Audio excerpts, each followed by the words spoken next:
Hi folks, I'm Leanne. Welcome to Print and Polish. This is where I talk about a book that I read and do my nails at the same time. I'm just learning how to do nail art, so they might turn out, they might not. Let's get started.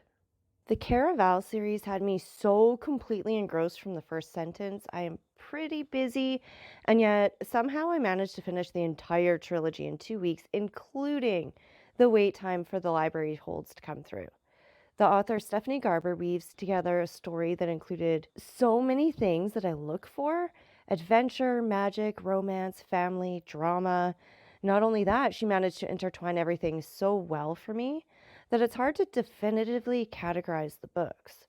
They're definitely YA, but after that, I can't actually figure out where I put them, as many of the aspects have equal value throughout the whole series. So let's get into the nuts and bolts of it. My summary is this. It follows Scarlet as she tries to win an epic game, Caraval. The game is created by the magician called Legend. Now, Legend is definitely known to be conniving, shrewd, and creative. No one really knows who he is, and his performers are magically forbidden from telling, too. Scarlet joins the game that is so dangerous, mentally and physically, in order to do two things. One is to escape her jerk of a father. The other is to save her sister Donatella, as Tella is actually the key to the whole game. As a side note, there's a serious dose of romance with one of Legend's performers, too. One thing to note about the games: they're magical. You never really know what's real and what's not, who's a player in the game, and who's one of Legend's performers. There's a very good reason that when you arrive for the games, they warn you not to get swept away. Unlike Caraval, the sequel, Legendary, follows Tella and not Scarlet as she tries to win a second game, although the game, the hints, and even the prize are different. This time, the games have even higher stakes.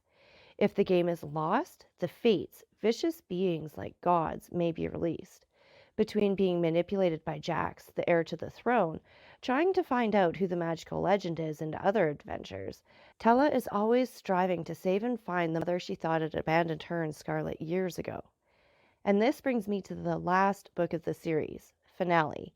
I've only just started this one. I'm only a chapter in, so I can't really give a full summary of it, but I completely expect that it's just as good as the other two and will blow my mind just the same.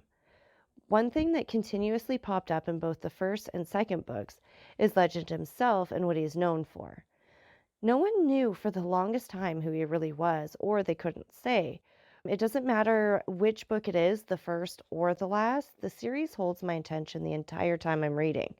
It grabbed me from minute one, and I couldn't put it down. I liked the speed of it, the way it always kept me guessing at every turn. I didn't feel for a second that I was bored or aching for the story to move forward, because it always was. I find I lose interest in books where I have to memorize the country or planet's geography. I just want to read the book. I don't want to learn geography, right? But in the case of the Caraval series, yes, it takes part in a fictional country, but it isn't a distraction at all. The plot takes center stage nearly the entire time. I give the whole series 5 out of 5 due to the fact that I can definitely guarantee myself rereading this more than once. That's it for today, folks. Thank you so much for joining in. Links to the book and nail products are down in the show notes. If you think of a book that you'd like me to read or a nail design you would like me to try, please let me know in the comments. If you'd like something a little bit different, check out my other playlists where I read classic books like The Count of Monte Cristo. Thanks again and have a great day. I'll see you later.